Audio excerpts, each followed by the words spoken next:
Visión País, construyendo ciudadanía, es presentado por Federación de Instituciones de Educación Superior del Paraguay, FIESP, La Paraguaya Inmobiliaria Sociedad Anónima, Escuela de Gobierno y Políticas Públicas Norberto Bobbio.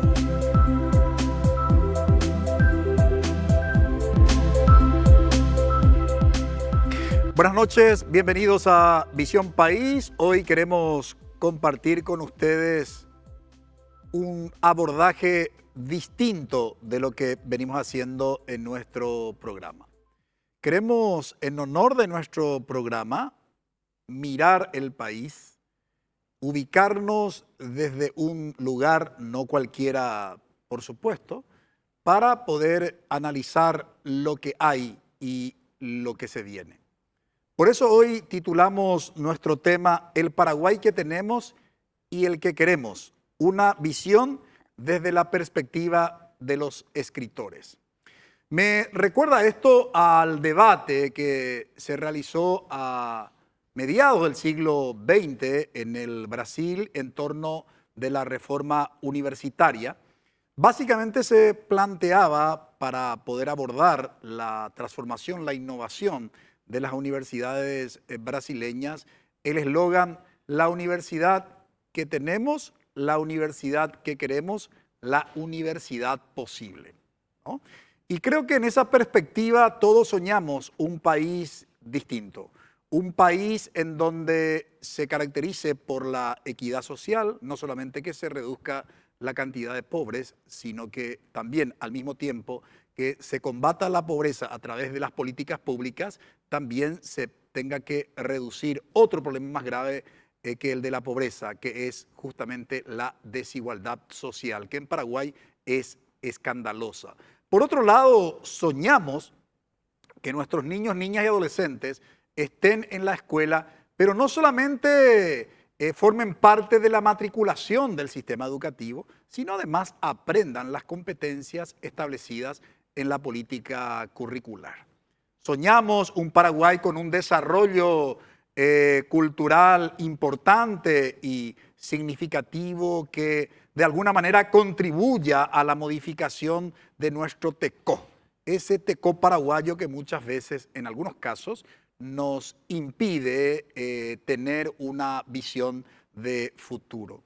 ¿Y qué mejor que analizar este tema desde la formación, desde la experiencia y desde la visión de los escritores, que no solamente describen realidades, sino imaginan realidades, al mismo tiempo recrean, ¿sí?, algunas realidades, y como siempre han reconocido muchos cientistas sociales, los escritores explican mejor que los científicos del área social lo que sucede en nuestra sociedad.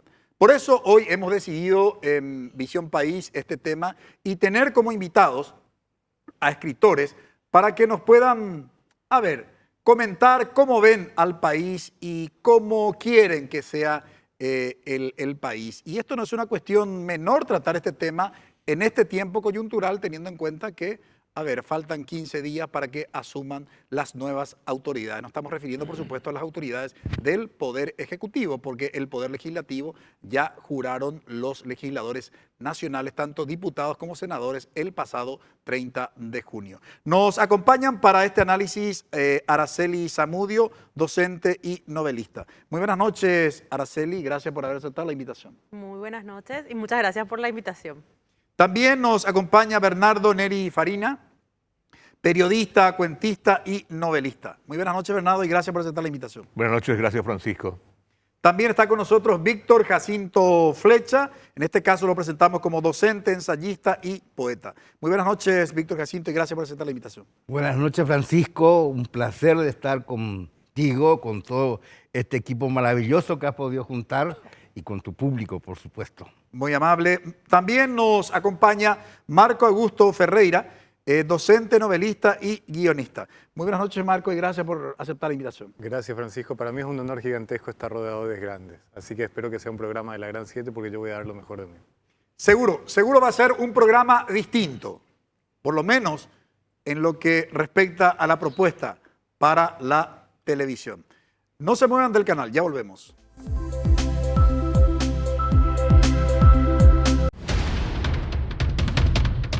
NPI Ahora. Un hombre de 42 años falleció en su casa. Sus familiares responsabilizan el hecho a estas dos personas que vemos en imágenes. Carolina Arévalo, Fito Cabral y Juan Carlos Vareiro te mantienen al pendiente minuto a minuto.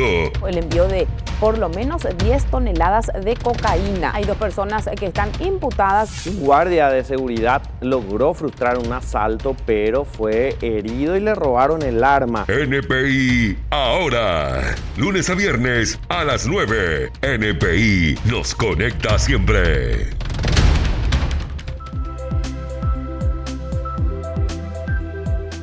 El Paraguay, ¿qué tenemos? Vamos a partir primero de los hechos, de la realidad empírica, como se suele decir.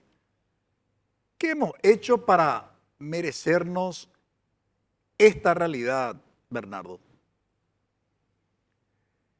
Y no hemos hecho nada que hiciera posible que tengamos otro país. Porque si tenemos las autoridades que tenemos es porque nosotros posibilitamos que existieran estas autoridades. No hemos creado ciudadanía. A partir de 1989 se ha pauperizado el país en muchos aspectos, intelectualmente y moralmente. Y entonces, en una sociedad que se ha pauperizado en ambos aspectos, es imposible pedir, por ejemplo, políticos de alto nivel o periodistas de alto nivel.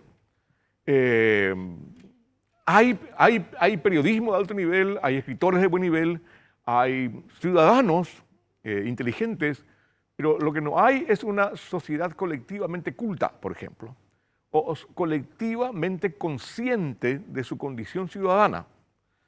Y entonces, al no haber ciudadanía, estamos convirtiendo a la población paraguaya en un conjunto de súbditos de ciertos poderes que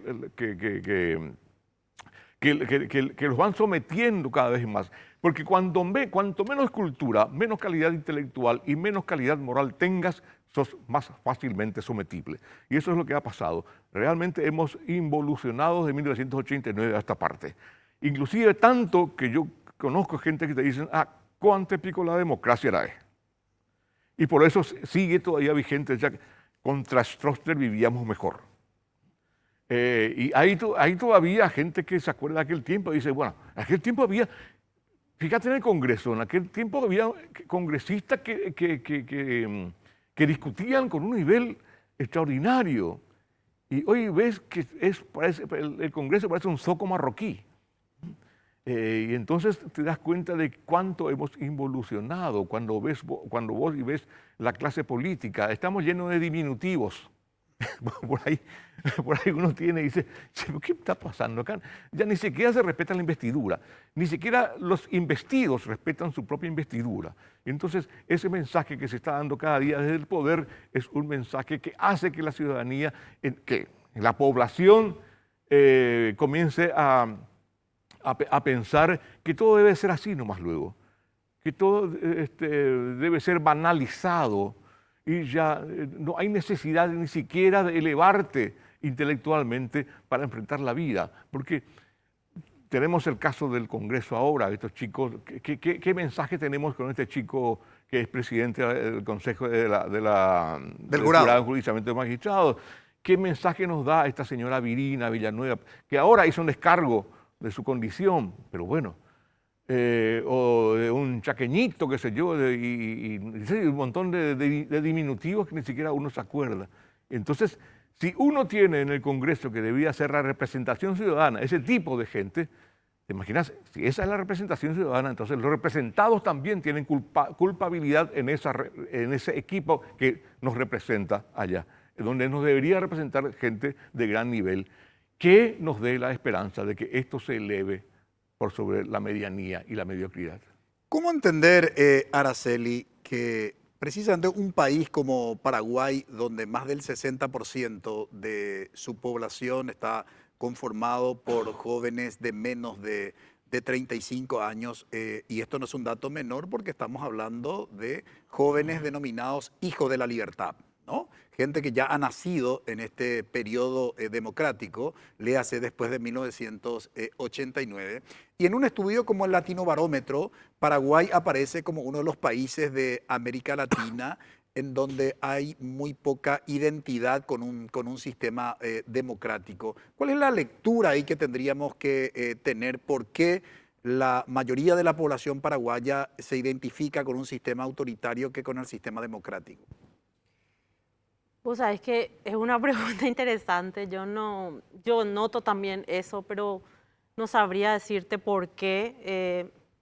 Hasta ahora yo trabajo, por ejemplo, aparte de escritura, yo trabajo en maternidad, yo soy asesora de maternidad, y hasta ahora luchamos contra, incluso desde la base, luchamos contra ese tema de la educación con violencia, ¿verdad? Con autoritarismo. Y basta mirar, no sé, de repente las redes sociales, yo ando mucho por las redes sociales, los comentarios de la mayoría de la gente cuando surge una situación a nivel, no sé, qué sé yo, alguna noticia donde haya un evento que tiene que ver con la violencia, y la mayoría siempre apoya eso. El hecho del autoritarismo, de la violencia, parece que no se puede conversar, parece que todo tiene que ser por la fuerza, el bareté, ¿verdad? Y realmente yo no sé si eso tiene que ver con la educación o con algo que venga, no sé cómo se puede cambiar desde abajo, desde las familias a lo mejor, o sea, desde las familias. Yo digo, como las familias con las que yo trabajo son con bebés o niños pequeños, de repente desde ahí tomando conciencia de la importancia de que hay otras maneras, no solamente ir por esa cuestión del autoritarismo, de la violencia, que siempre termina en lo mismo. Ahora, Paraguay tuvo una experiencia histórica interesante del compromiso de sus intelectuales en un momento crítico. Me estoy refiriendo al periodo histórico posterior a la Guerra Guazú, al de 1870. Lo que Juan Emiliano Oleari denominó a ese grupo de intelectuales el novecentismo paraguayo, ¿no? Gente comprometida más allá de su militancia político-partidaria, algunos en el Partido Colorado, otros en el Partido Liberal. Sin embargo, pudieron superar lo que yo siempre denomino, y para mí hay una clara diferencia, entre el intelectual y el pensador. Para mí el intelectual es el que cultiva, sin lugar a dudas, la cultura, y el pensador es el que de alguna manera, como cultivador de esa cultura, se compromete con la realidad para transformarla, ¿no? Por eso siempre suelo hablar de pensadores paraguayos. Y esto intercambiaba mucho con un gran maestro, hoy ya fallecido, pero lo recuerdo con tanto cariño, de quien aprendí muchísimo, el maestro Raúl Amaral, un gran historiador de nacionalidad argentina, pero muy comprometido con nuestro país. Desde muy joven, digamos, estuvo en nuestro país. Dicho esto, Víctor Jacinto, ¿qué pasa que no pudimos en Paraguay nuevamente reunir a los intelectuales? Fue la única experiencia que yo recuerde en la historia paraguaya, donde más allá de las diferencias político-partidarias e incluso diferencias en términos de ideas, que pudo agrupar, digamos, a unos paraguayos, y desde su formación intelectual buscar la transformación del país. ¿Qué nos ha pasado que eso haya sido una única experiencia y hoy incluso los intelectuales no estén unidos bajo un proyecto común? Realmente esta generación, o nuestra generación, es una generación extraviada. Nos hemos extraviado en el camino. La generación del 900 realmente tenía un país totalmente destrozado, y a través de la pluma idearon un país mejor. Ahí por eso esa defensa a los héroes, el Francisco Solano López, todos ellos estuvieron construyendo y además comprometiéndose a ser político, a ser ministro, a ser presidente, a hacer cosas. Ninguna generación posterior llegó a ministro ni a presidente, a ningún intelectual, con excepción de González Alsina, creo que fue ministro, pero que fue poeta en su juventud. Nadie llegó a los cargos públicos. Yo creo que estamos ante una sociedad extraviada, con un largo proceso dictatorial, muy largo. Justamente después del 900, cuando comenzó a recuperarse de alguna forma, a ganar alguna forma la sociedad paraguaya en la década del 20, emergieron intelectuales, estuvo Eligio Ayala, estuvo gente de muy alto nivel. La guerra del Chaco fue realmente el corte más abrupto que hubo dentro de la política paraguaya, porque la guerra del Chaco permitió, debido a la usanza de la política de la época, del caudillismo, de estas cosas. Bueno, entonces en el campo se elegía a todos los que no eran liberales y los mandaban a la guerra.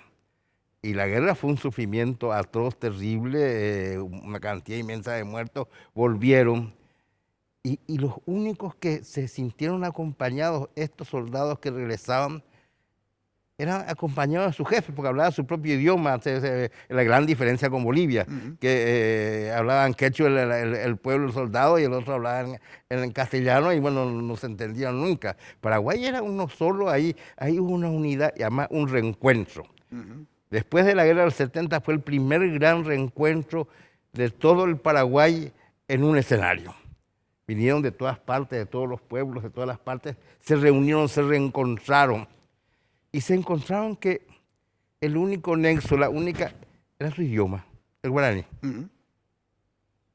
Entonces ahí hay un reencuentro, renace alguna esperanza, y renace con una esperanza en quiénes, no en los políticos, en los militares, sus jefes, porque son los que estuvieron con ellos en la batalla, en el frente, quienes les socorrieron, bueno. Termina la guerra y el golpe militar en el 36, que comenzó, tomaron el poder, por primera vez tomaron el poder civil. Anteriormente los civiles que utilizaban a los militares. Esa vez los militares tomaron el poder y no se desprendieron hasta 1989 cuando secuestraron. Inclusive después, creo que con Oviedo pudiera haber terminado ese peligro militar, digamos. Entonces, hay un gran cambio. En ese cambio, ese gran cambio, emerge también esa propia experiencia de la guerra, emerge una literatura y un grupo literario extraordinario. Creo que una de nuestra mejor muestra de ello, mira, el propio Correa, que rompe con esta cuestión pues anteriormente casi todo era el arte que venía de París, todo ese tipo de ilusiones. Y con Correa realmente se estructura, y la propia poesía, los cuentos de Correa son unos cuentos magníficos. Si me permitís, Víctor Jacinto, quiero volver sobre ese tema precisamente de los autores. Marco Augusto, la política en el escenario mundial se volvió un espectáculo.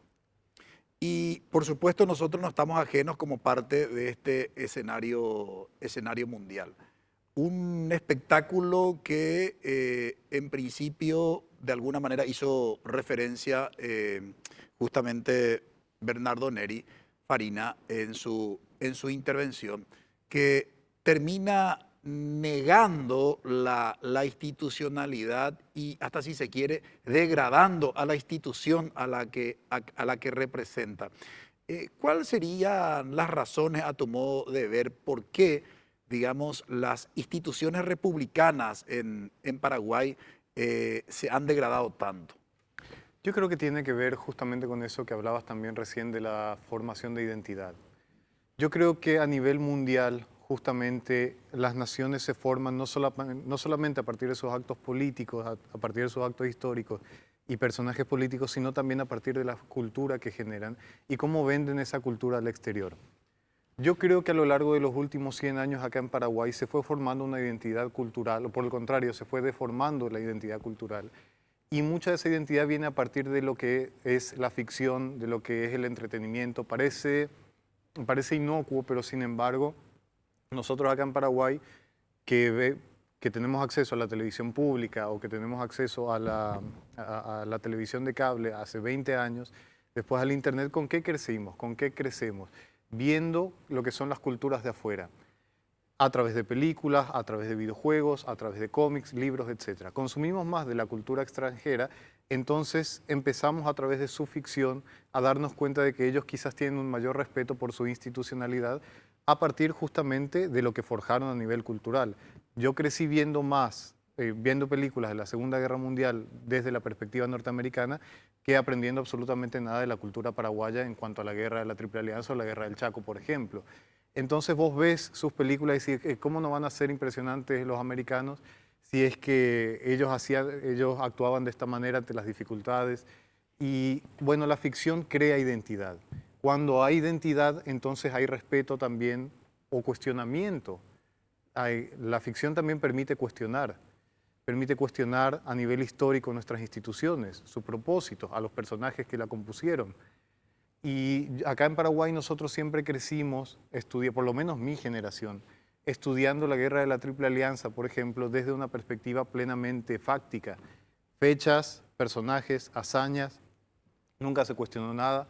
El soldado paraguayo y el líder paraguayo de aquella época eran considerados una suerte de estandarte de valentía, de estoicismo, que nunca tenía miedo, que nunca cuestionaba las órdenes.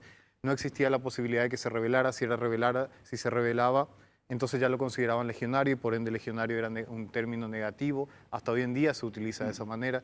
Entonces la ficción te permite cuestionar eso, preguntarte, pero desde el punto de vista humano, ¿qué pasaba si esta persona tenía miedo? Si tenía miedo, ¿cómo manifestaba ese miedo? Si manifestaba ese miedo, ¿cuáles eran las consecuencias de manifestarlo? Y ahí te dabas cuenta de que las personas que compusieron la creación de nuestra identidad 150, 100, 50 y 20 años atrás eran humanos como nosotros. Pero si a partir de la ficción, por ejemplo, no te acercás a mirar esa perspectiva, a analizarla desde la empatía, entonces es imposible que puedas cuestionar. Cuando no cuestionas, no te creas una identidad. Entonces yo creo que ahí radica el hecho de que nosotros no tengamos una identidad muy fuerte o no tengamos instituciones muy fuertes, porque no conocemos la historia y al no conocer la historia tampoco la cuestionamos. Estamos ante una realidad que exige, como decía en la introducción, transformación. Pero nos encontramos, por ejemplo, con una frase muy pronunciada de uno de nuestros laureados escritores, don Augusto Roa Bastos, que decía, el infortunio se apoderó del Paraguay. Y uno se pregunta, ¿estamos predestinados a aguantar esta situación? ¿O hay posibilidades reales de modificar esta realidad? De eso hablaremos a la vuelta de la pausa.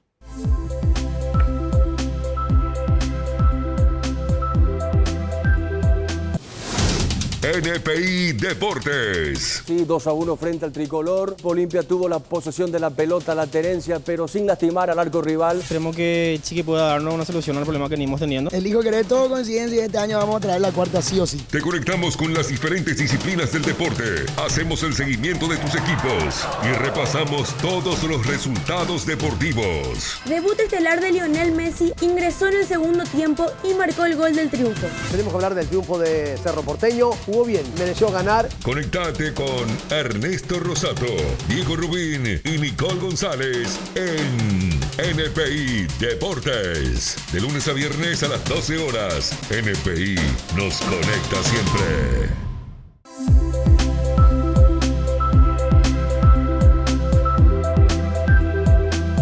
Nos habíamos preguntado en el bloque anterior si estamos predestinados. Y digo esto porque hay muchos imaginarios colectivos desde la perspectiva de la sociología o inconscientes colectivos desde el punto de vista de la psicología social que, a mi modo de ver, se tiene que trabajar desde el punto de vista cultural y en el contexto del sistema educativo. Por ejemplo, el concepto de la pobreza. La pobreza en el contexto del imaginario colectivo o del inconsciente colectivo, para el paraguayo es una predestinación. Por eso escuchamos la expresión Boriajún, Boriajurama, ¿no? O sea, el que nace pobre tiene que morir pobre. Y vos le decís a la persona que te dice eso, le decís, pero mirale un poco a Juan, hijo de ña Ramonita, que vivían en una situación de pobreza y hoy, sin embargo, están en un nivel socioeconómico de bienestar. Y la respuesta que te da el paraguayo desde su imaginario colectivo o desde su inconsciente colectivo es que esa persona tuvo suerte, el azar. Si no, otra respuesta. Y padrino poná, ¿no? Pero nadie ve la disciplina, el esfuerzo, la capacidad, ¿no? Y que finalmente la pobreza es un nivel socioeconómico y que se puede superar, ¿no? Y que por supuesto no estamos hablando de una responsabilidad individual, estamos hablando también de un Estado que tiene que generar condiciones con sus políticas públicas efectivas para poder modificar esa realidad social. Pero a lo que voy es que hay, a mi modo de ver, hay así como una fusión entre lo individual con lo social y que está metido en la estructura, digamos, en la estructura cultural. Y entonces uno dice, no, robas tomado, y que la infortunio ya por el año de dejé, el alcatubeña de ya pues entonces. ¿Cómo habría que interpretar esa expresión del maestro Augusto Roa Bastos? Roa dijo, el infortunio se enamoró del Paraguay. Se enamoró, sí, esa fue la Pero el problema no es eso. El problema es que el Paraguay aceptó el amor del infortunio. Porque para haya complementación... Claro. El enamoramiento implica una relación, ¿no? En el Paraguay hay una tradición medio fatalista. Eso nos viene incluso de nuestros ancestros. Para el guaraní no existía futuro. Entonces no existía necesidad, el concepto de la prosperidad no existía. Porque tampoco existía el concepto de acumulación. ¿Para qué? Porque era un eterno presente. Fíjate que en guaraní mañana se dice coeno. Si amanece. Entonces, coeno, si amanece, es un condicional. Vamos a hacer tal cosa. Entonces, el concepto de la prosperidad, el concepto de pensar en el futuro, no existía prácticamente. Y después ese tema de la pobreza y de la sumisión a la pobreza, nos viene también ya de la colonia. El tema del cristianismo, del catolicismo, que sacralizó la pobreza. Es más fácil que el pobre entre del cielo, todo ese tipo de cosas. ¿Por qué? Porque ese era un elemento también de coloniaje imperial. Porque vos tenías que remitirte a ser pobre y a pensar que tu pobreza te va a dar después un premio después de muerto, pero en vida vos tenés que someterte. No tenés que pensar en mucho más allá de tu vida lineal y superficial. Y no pienses en el mañana. ¿Para qué? Entonces, todo eso se ha transmitido, no sé si por nuestras propias genes, hasta hace muy poco tiempo, en que comenzó el paraguayo, comenzaron unas nuevas generaciones a pensar que podemos progresar, podemos prosperar individualmente. Este concepto de la prosperidad comenzó después de la guerra, la Triple Alianza, cuando vinieron los extranjeros, los europeos, y comenzaron con las pequeñas industrias. Antes toda la industria y toda la producción estaba a cargo del Estado y no de los individuos. Había muy pocas individualidades antes. Y esas individualidades estaban también sometidas al poder político. Después de la guerra vinieron los españoles, los alemanes, los italianos, crearon las pequeñas industrias. Bueno, comenzó una época pequeña de prosperidad y comenzó a pensarse en el mañana y en la acumulación. No en la acumulación codiciosa, sino en la acumulación de ahorro para seguir progresando. Ese concepto tampoco cuajó muy fuerte. Y después ya vinieron los tiempos de la gran violencia, porque el siglo XX es un tiempo de violencia extraordinaria. Cuando nosotros hablamos de dictadura, y eso a mí me preocupa, pensamos solamente en el estronismo. No, en Paraguay fue una larga retahíla de dictadura. Comenzaron por Francia, después hasta ahora que hay otro tipo de dictadura. Y entonces, el Paraguay siempre ha sido un pueblo sometido de una manera u otra. Nosotros nunca hemos tenido democracia, antes de 1989. Es decir, en el 89 comenzó un proceso democrático que hoy está degradándose cada vez más. Pero antes nunca hubo democracia. Y entonces, al no haber democracia, al no haber sentido de colectividad, de prosperidad en conjunto, de nación, de república, entonces es muy difícil pensar en tener institucionalidad. Y esa institucionalidad es la que nos falta hasta ahora. Nosotros no creemos en las instituciones. Es más, las instituciones nos molestan. Porque cuanto más caos y más anarquía haya, más les conviene a ciertos sectores que trabajan en ese aspecto. Fíjate nomás que tenemos un 49% de informalidad en nuestra economía. Eso es un caldo de cultivo para cualquier desinstitucionalización y que a mucha gente le conviene. Y entonces esa gente que mantiene un poder gracias a ese caos sigue también sometiendo a una ciudadanía que no se despierta nunca. Y que también, porque fíjate este concepto, con eso termino. Al paraguayo le decís, no le vaya a votar, ese es tu líder porque ese es un corrupto. Y te dice, péjate a votar a ese porque peor mondatas a mundiquita ñandebe. Eso es un pensamiento fatalista. Por eso yo siempre sostengo que hay que trabajar justamente esa estructura mental desde la, digamos, desde la identidad cultural del paraguayo. Y en ese contexto, ¿cómo ves, Víctor Jacinto, el tema de la necesidad de la formación del carácter desde esta identidad cultural o de este imaginario cultural del paraguayo para la modificación de esta realidad? Yo creo que el problema más grave de todo es que realmente no sabemos ya cuál es nuestra identidad. Si está tan disfrazada, tan cosa. Mira, antes la gente se sentía orgullosa de ser paraguayo, digamos. En la guerra del Chaco la gente se escapaba del colegio, se iba a la guerra para defender la patria.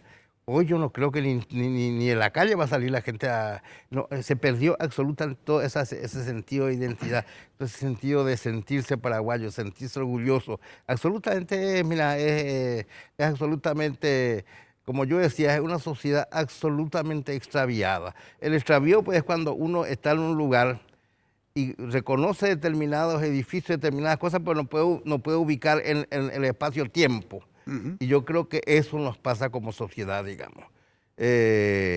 Inclusive, te digo, se nota, inclusive en la literatura, se nota a veces, Neri tiene una novela extraordinaria, Pálido Fuego, y también que toca todo esa, mira, tiene la habilidad de salir de los niños de la calle hasta llegar a la más alta estructura de la sociedad y del poder. Y cómo lo va describiendo. Tiene realmente es una imagen, creo que es la novela que con mayor exactitud describió a nuestra sociedad actual.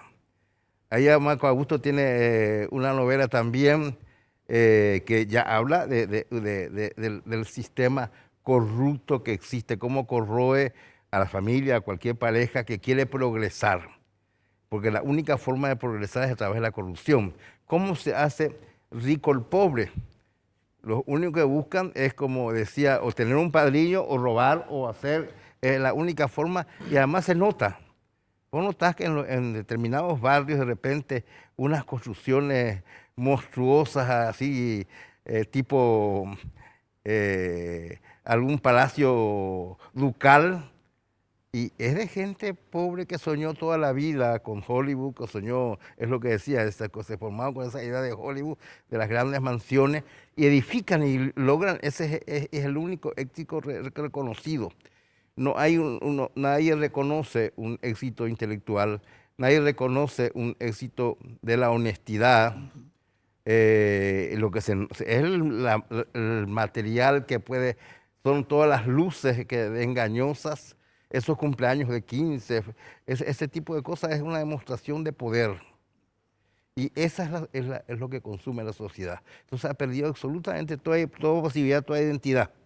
La única cosa que yo positivo en todo este tiempo es esta recuperación del guaraní. La gente deja de despreciar el guaraní, inclusive en los medios de comunicación, en la televisión, deja de despreciar el guaraní.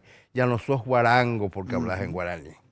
Pero tampoco no existe el plan educativo de enseñanza al guaraní, es un desastre. Estos señores profesores, que me perdonen, pero lo único que van a enseñar gramática guaraní a gente que no habla guaraní. Entonces necesitas, lo primero que para aprender un idioma tenés que aprender a hablar.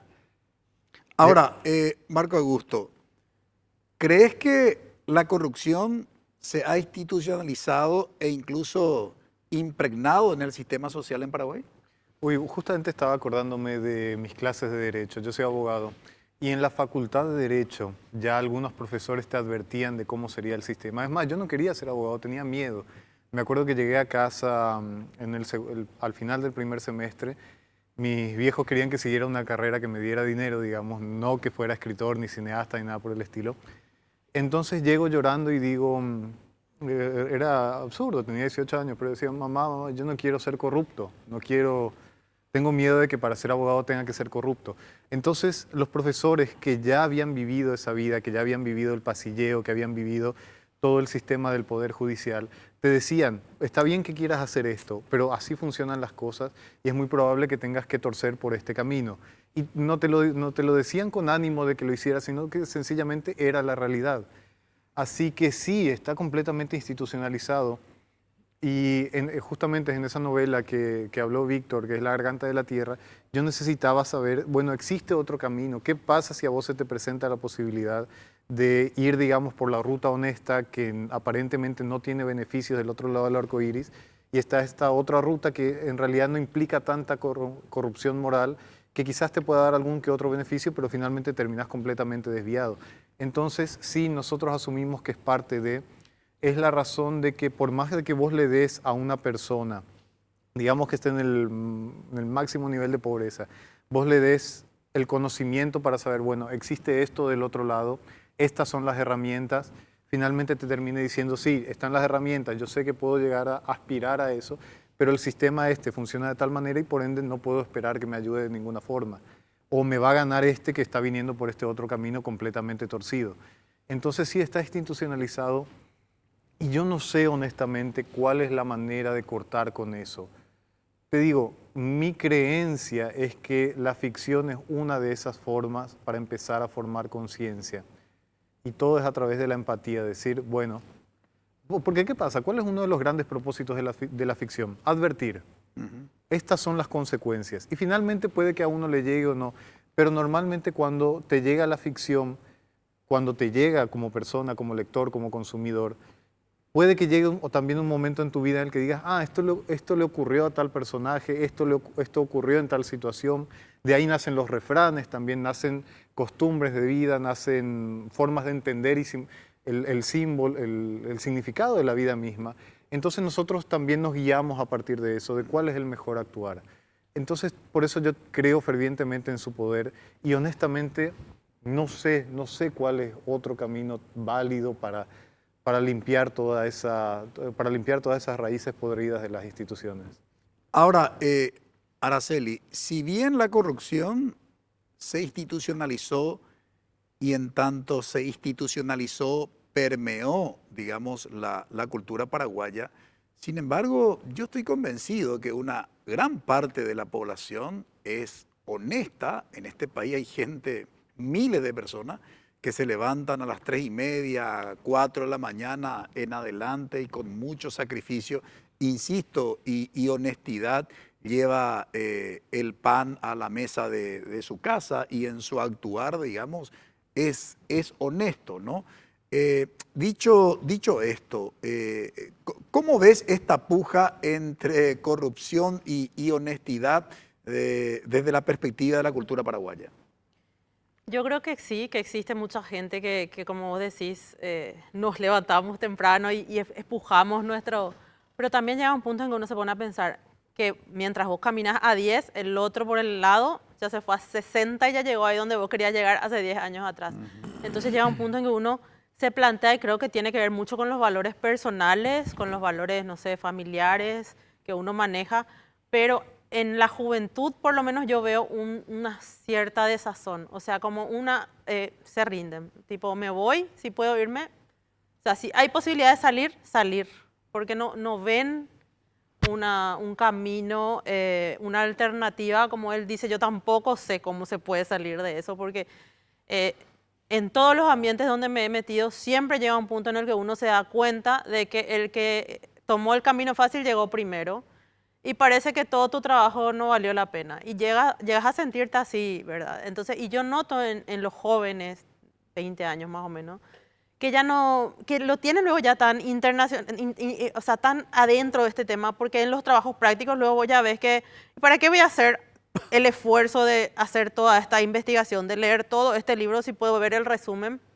y vale lo mismo? ¿Y para qué si yo hago, si mi compañera no hace y vale lo mismo? Entonces ya está, no tienen luego ganas, no le ven el para qué voy a hacer el esfuerzo. Entonces está tan dentro que yo no sé tampoco cómo va a salir si ya los que vienen atrás tampoco vienen con ganas de chocar contra todo y hacer un cambio. Y los que tienen ganas parece como que se rinden y dicen, bueno, ¿sabes qué? No, acá no se puede, me voy. Entonces es un círculo vicioso. No cabe la menor duda y quiero ir a una pausa porque debo cumplir con mis anunciantes, no sin antes comentar que obviamente por mi formación filosófica, mi mirada a la educación sobre todo era a partir de la teleología, de la finalidad de la educación. Y yo decía que una de las grandes finalidades de la educación tiene que ver justamente con los valores. Y mucha gente me dice, vamos a discutir los valores, ¿no? ¿Qué los valores? Hay que formar, el sistema educativo tiene que formar capital, ¿no? Para el trabajo, capital cultural. ¿Qué los valores, no? O sea, como si el planteamiento de los valores fuera del viejazo. Sin embargo, cuando es asesinada una maestra en un aula de una escuela pública, asesinada por su alumno, uno se pregunta, bueno, debemos trabajar los valores. Vamos a hablar de ese tema a la vuelta de la pausa, del tema de los valores en Paraguay, de qué habría que hacer o qué tendrían que hacer las nuevas autoridades. Brevísima pausa.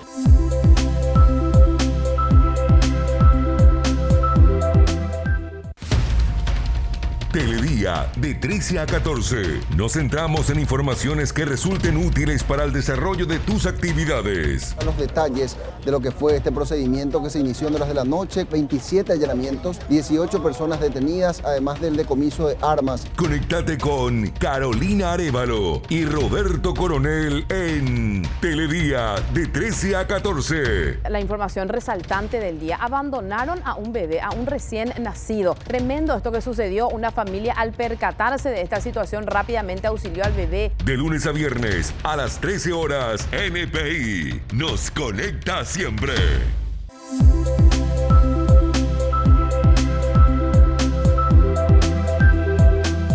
Cambiar un país, la historia nos ha demostrado que es factible. Ahora bien, tamaña tarea en términos de compromiso ciudadano y sobre todo visión clara de los tomadores de decisiones. Y en ese contexto, en Paraguay, los que integran la denominada clase política en estos últimos tiempos se han identificado muy poco con el conocimiento y con la cultura, porque gestionar un Estado implica un cierto nivel de formación. No basta simplemente el voluntarismo. Y a juzgar por los debates, sobre todo en el Congreso Nacional, en las dos cámaras, y nos damos cuenta de que efectivamente, como decía Ludwig Wittgenstein, los límites de mi lenguaje son los límites de mi mundo. Entonces, si la formación te permite una mayor comprensión de la realidad, y esta es la característica de los tomadores de decisiones, uno se pregunta, ¿estamos tan lejos del cambio que deseamos para el Paraguay, Bernardo? Los países desarrollados lo son en cuanto son pueblos cultos. No hay ninguna posibilidad de cambio, de evolución o de crecimiento, ni de, mucho menos desarrollo sostenible en lo económico y lo social sin cultura. La cultura es lo que te permite sustentar cualquier tipo de desarrollo. Este país tuvo desarrollo hasta hace poco de crecimiento, de 15% del PIB, y se echó por la borda. ¿Por qué? Porque se fue a otro lado, no a donde debía haber ido. Un pueblo culto sabe cuidar, primero, su institucionalidad, y segundo, los objetivos que debiera tener el poder frente a la ciudadanía. Un pueblo inculto En cambio, es incapaz de discernir lo que es la institucionalidad y lo que le posibilita esa institucionalidad. Entonces, ese juego perverso que ejerce el poder de limitar o casi de impedir que la cultura penetre en el pueblo a través de la educación, hace que permanezcamos como estamos. Y es muy difícil pensar en un cambio, en una evolución, primero sin un sistema educativo revolucionario hoy día, que promueve después un cambio cultural. Eso va a llevar su tiempo. Tenemos ahora la esperanza de tener un Ministerio de Educación técnico y humanístico, sobre todo, más que técnico, humanístico. Pero eso va a llevar su tiempo y va a necesitar apoyo político, porque en cuanto vean que ese nuevo ministerio, esa nueva gente tiende a crear cambios en la cultura, en el pensamiento y la cultura de la gente, eso va a crear un problema para el poder y hay que ver cómo reacciona el poder.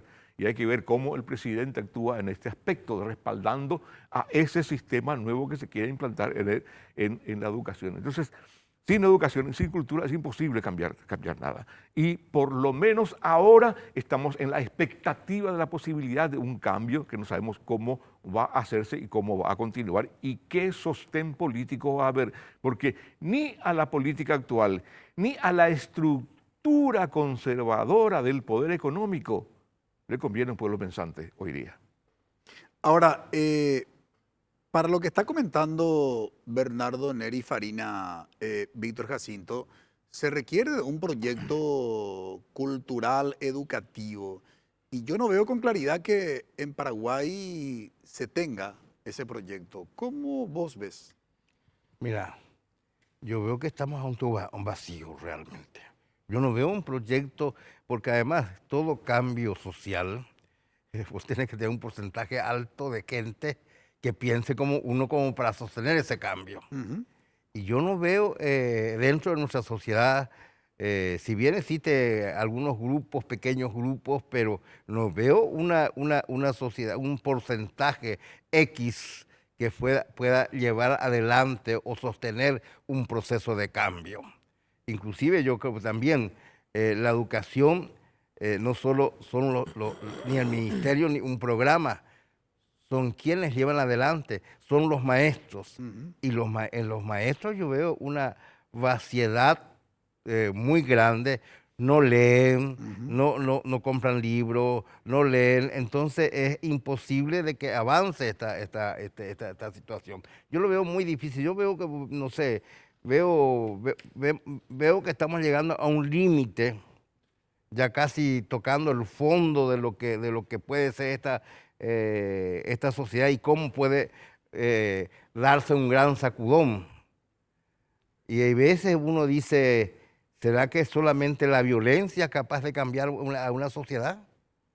Yo tengo mucho miedo con todo ese tipo de cosas, a dónde nos puede conllevar esta democracia tan... por lo menos ahora ya no nos fusilan ni nos torturan por decir lo que pensamos, pero no hay un ejercicio democrático. Vos ves que, como decía ella, el maleté sigue vigente, todo sigue atropellando, cada uno quiere tener razón y subir sobre el otro. Y sobre todo no importa los medios, si sea esa cuestión de los medios, con tal de enriquecerse, con tal de salir a flote económicamente y socialmente, es a través, no importa los medios, lo hacen, son capaces de entregar a su madre, como dirían la gente, pues digo, estamos en una situación muy grave. Yo no tengo realmente, analizo la situación que estamos, lo que no encuentro es cómo buscar una salida. Yo sé lo que decir, como decía Neri, sin educación no hay posibilidad de cambio. Pero ¿cómo hacemos que esa idea de educación pueda llevarse a la práctica? Comenzando con la formación de maestros, con una estatura moral capaz de llevar adelante y con una idea y de alguna forma formada, digamos. En el sistema educativo finlandés, cuando se preguntaban por qué este sistema educativo logró que sus alumnos obtuvieran los mejores resultados en la evaluación mundial de PISA, se había utilizado un eslogan que ha quedado dentro de la literatura especializada y que dice: la calidad de un sistema educativo depende de la calidad de sus docentes. Y por supuesto no hay calidad educativa que no pase por la gestión del docente en aula, y ojalá las nuevas autoridades que van a asumir la cartera de educación sean conscientes de esto. Yo quisiera plantear una cuestión de lo que denomino optimismo moderado, y dentro de mi optimismo moderado veo que, siendo la población paraguaya mayoritariamente juvenil, ha tenido un gran protagonismo, y solo quiero focalizar mi mirada en este periodo democrático, ha tenido un gran protagonismo, o tuvieron grandes protagonismos los jóvenes. Uno de esos protagonismos tiene que ver con el marzo del 99, ¿no?, donde fueron asesinados 7 jóvenes, ¿no?, en la plaza frente al Congreso Nacional. El otro protagonismo es del 2015, Una no te calles. Y la siguiente, por mencionar algunas, del 2016, el protagonismo de los estudiantes secundarios que terminaron exigiéndole a la ministra de Educación de entonces a presentar su renuncia por prácticas autoritarias que consideraban los estudiantes secundarios que desarrollaba su gestión aquella ministra.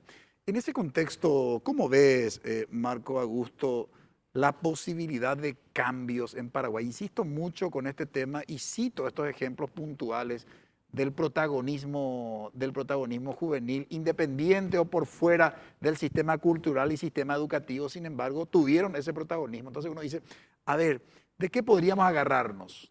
Bueno, y justamente yo creo que ya por hoy estamos hablando de suficiente nihilismo, porque con tanto fatalismo del que mencionamos acá, lo único que podemos decir es, bueno, vendamos el país, que lo administre otro, fantástico, todos felices y contentos.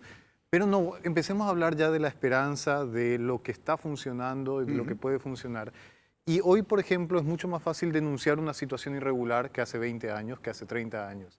Es más, vos entras a Twitter, y más allá de toda la negatividad, encontrás denuncias que son completamente válidas y que en cierto modo obligan a las autoridades a responder. Y a veces son la fuente de noticias mucho más grandes para los medios principales. Una denuncia en Twitter finalmente se convierte en la renuncia de un ministro, en la renuncia de una figura política importante. Entonces, eso tenemos por un lado. Por el otro lado, hablábamos de los profesores. Está a un paso de ser sancionada la ley del fomento de la lectura y del libro, que por primera vez en muchísimo tiempo también implica la unión completa de escritores, de todos los escritores del interior del país, de la capital, la unión de los libreros, la unión de los editores y de todos aquellos eslabones de la cadena que compone la industria del libro, que hicieron de algún modo que en el Senado, en ambas cámaras, por ejemplo, se aprobara con unanimidad esta ley. Entonces ya solo falta que lo haga el presidente. Lo ideal, por supuesto, es que ya se haga en el actual periodo y empecemos a trabajar en la reglamentación y en la ejecución de esta ley. Pero básicamente, ¿qué es lo que permite? Permite que aquel profesor que antes no tenía acceso a los libros, que por ende sus alumnos tampoco tenían acceso a los libros, tenga la posibilidad de conocerlos, de ser capacitado en la formación de sus alumnos hacia estos, y eso mismo va a generar un respeto hacia lo que es la producción intelectual, la producción literaria, porque hablemos de cuál es la situación actual de los escritores. Acá no se los respeta. Se piensa que el escritor es un bohemio, alguien que necesariamente es pobre de por sí, que no va a progresar, que para qué produce si finalmente nadie lo va a leer. Es más, yo me acuerdo que estaba en la maestría de literatura hispanoamericana, teníamos que leer autores paraguayos, teníamos facilidades para comprar los libros y después en el grupo ya pasaron el PDF de un autor que todavía sigue vivo y que percibe apenas 7.000 guaraníes por cada libro que se compra. Entonces, si no sos capaz de respetar al autor en ese sentido, entonces el autor desde ya no va a producir. Cuando no se produce, entonces no hay crítica, no hay cuestionamiento. Cuando no hay cuestionamiento, entonces, como dijimos, redondeando todo, no hay identidad. Esta ley crea un plan nacional de fomento de la lectura y del libro que facilita a todos los agentes que componen esta cadena la posibilidad de producir y que el lector acceda a ellos. En rasgos generales te la menciono. Pero lo que se produce acá en la capital es muy difícil que llegue al interior del país, a nivel literatura, te digo. Y lo que se produce en el interior tampoco llega acá porque no existen canales, porque el mercado no está abierto, no está preparado, profesores que no están capacitados, promotores, gestores culturales, etcétera, etcétera. Es muy larga la cadena, pero por fin estamos todos unidos, desde el eslabón más joven, digamos, hasta el mayor, y decimos, bueno, hay una razón por la cual luchar, hay una razón por la cual unirnos y exigir que se ejecute esto. Y tenemos los medios, tenemos las herramientas, y yo creo que estamos culturalmente preparados para exigir que esto funcione. Ya que nuestras autoridades sean incapaces de entender ese reclamo es otra historia. Pero nuevamente, tenemos nosotros la forma de denunciar, tenemos nosotros la forma de dejar de ser tibios y decir, bueno, está bien, me voy a manifestar por esta causa. Ojalá se pueda concretar por el bien de la cultura paraguaya. Y Araceli, en un minuto... un pequeño comentario nomás. Pero permíteme, Víctor Jacinto, porque se me va el tiempo y todavía no participó Araceli. En un minuto, ¿qué esperás del país? Que mejore, porque yo pienso que todo está en la educación, así como dijo el señor Neri, y tiene que haber un cambio dramático, tiene que haber un cambio drástico, porque así como estamos como en stand-by y va para abajo. O sea, yo creo que a mí no me tocó la reforma, pero a mis hijos sí, y yo creo que va para abajo. Entonces, tiene que haber algún shock, algo que haga que podamos salir adelante. Ya ahora mismo estamos así y seguimos así y no cambia nada. Muchas gracias, Bernardo, por colaborar con nosotros. Muy amable. Gracias y a las órdenes siempre. Gracias, Víctor Jacinto. Gracias Muchas a ti. gracias, Araceli. Gracias. Muchas gracias, Marco Augusto. Brevísima pausa. A la vuelta presentamos nuestra conclusión.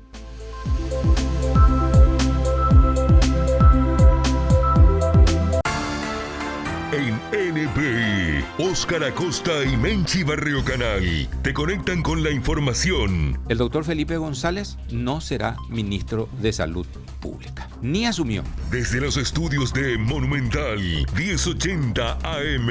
Ese triaje ya existe, se diga o no se diga. Con 1,4 médicos por cada 1.000 habitantes versus Argentina, 4,9 médicos por cada 1.000 habitantes, acá ya existe la selección darwiniana natural en la medicina. En voz alta, lunes a viernes a las 14 horas. Conéctate con nosotros a través de todas las plataformas. NPI nos conecta siempre.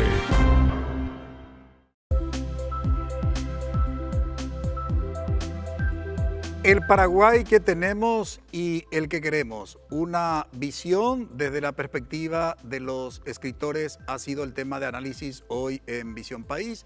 Nos acompañaron Araceli Zamudio, docente y novelista, Bernardo Neri Farina, periodista, cuentista y novelista, Víctor Jacinto Flecha, docente, ensayista y poeta, y Marco Augusto Ferreira, docente, novelista y guionista. Dejaron varias ideas nuestros invitados de hoy en relación del tema que hemos analizado y debatido. Concluyeron que efectivamente hay muchos aspectos que hay que trabajar desde el punto de vista cultural y educativo en nuestro país. La necesidad de un proyecto cultural que considere fundamentalmente nuestro imaginario colectivo y nuestro inconsciente colectivo que se debe trabajar sobre todo desde el sistema educativo. Y otros aspectos que tienen que ver fundamentalmente con algunas de nuestras prácticas sociales, como el de la corrupción versus la honestidad. Nos decían que la ficción puede cumplir un rol importante en la educación de nuestros niños, niñas y jóvenes, porque la ficción se construye a partir de unos elementos de la realidad, pero también a partir de ciertos criterios o valores que se quiere conseguir.